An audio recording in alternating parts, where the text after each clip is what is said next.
बातम्यांचे नवनवीन अपडेट आपल्या मोबाईलवर पाहण्यासाठी प्रतीक्षा एक्सप्रेस न्यूजला सबस्क्राइब करा आणि बेल आयकॉनवर क्लिक करा। पोलीस ठाण्यात गावगुंडांची हजेरी, कायदा भंग कराल तर याद राखा।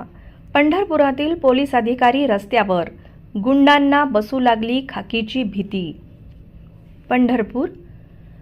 पंढरपूर शहर ज्याप्रमाणे पांडुरंगाची नगरी म्हणून प्रसिद्ध आहे, त्याचप्रमाणे पंढरपूरला गुन्हेगारी पार्श्वभूमी देखील आहे।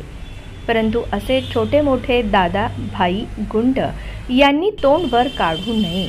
शहरातील नागरिकांना, भाविकांना ते त्रासदायक ठरू नये यासाठी नव्याने पंढरपूरचा पदभार स्वीकारलेले पोलीस निरीक्षक विश्वजित घोडके यांनी शहरातील नामांकित गुंडांना पोलीस ठाण्याला बोलावून शहरातील कायदाभंग कराल तर याद राखा असा दम दिला आहे। पंढरपूर शहरात काही वर्षापूर्वी हिरालाल जाधव, विनायक कांबळे, संदीप पवार यांचे खून झाले आहेत। यामुळे मागील काही कालावधीपासून दोन गटांमध्ये सतत वाद होत असतात। त्याचबरोबर शहरात भीमा नदीचे पात्र आहे। येथे अवैध मार्गाने वाळूचा उपसा आणि विक्री करून लवकर श्रीमंत होण्याचा प्रयत्न शहरातील तरुण करताना दिसून येत असतात। तसेच सावकारी, गुटखा विक्री असे प्रकार देखील चालतात। यामुळे पोलीस निरीक्षक अरुण फुगे यांच्या बदलीनंतर पदभार घेतलेले विश्वजित घोडके यांनी शहरातील 7 गुंडांना पोलीस ठाण्यात बोलावले। कायदेशीर मार्गाचा अवलंब करा, सरळ राहा, नीट वागा, विनाकारण गैरकृत्य करू नका, अन्यथा कडक कारवाई करण्यात येईल अशा सूचना दिल्या आहेत।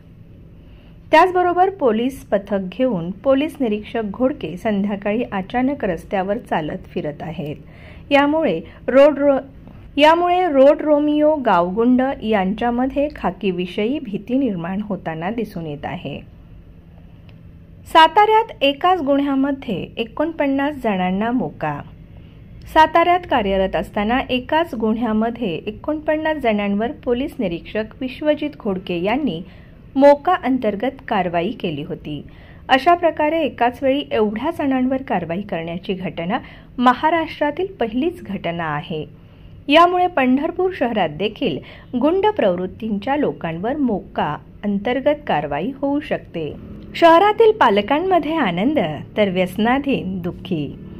मागील 15 ते 20 दिवसांपासून पंढरपूर शहरात गुटखा, मावा आणि तंबाखूजन्य पदार्थांची विक्री पूर्णपणे बंद आहे।